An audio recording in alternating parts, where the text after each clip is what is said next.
Versatility 4. Being a Christian is not simply about me wanting to live forever.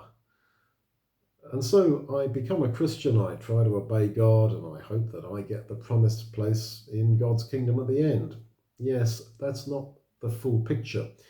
It's only part of the picture. In fact, if that's how we look at it, then wouldn't that be being rather selfish?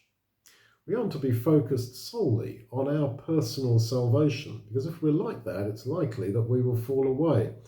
Christianity is not a selfish thing, a pursuit of my own desire to avoid an eternal death, because that desire to avoid eternal death is there in every man.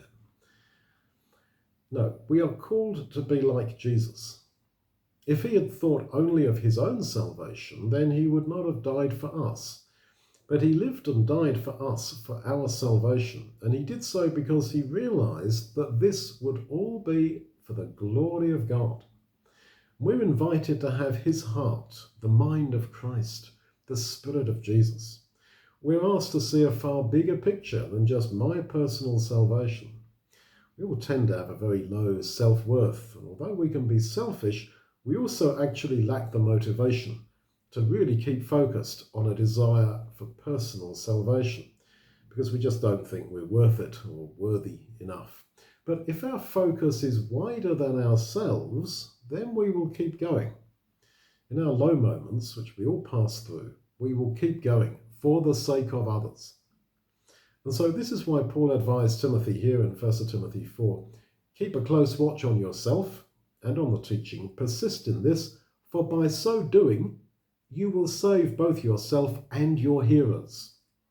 Timothy would end up saving himself if he kept on paying attention to the spiritual needs of others.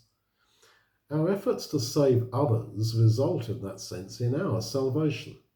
It could be argued that the Lord's perfection and his own salvation out of death was a function of his devotion to our salvation. Just think about that. That's why God has arranged things so that the salvation of some is dependent to some degree upon third parties. Illiterate people will simply not hear God's word unless it is read to them. And by reading, let's say, God's word to the illiterate, we ourselves are again exposed to the wonderful truths of the gospel, and we ourselves are strengthened. I go out to comfort and encourage others, and I come away from those people comforted and encouraged myself.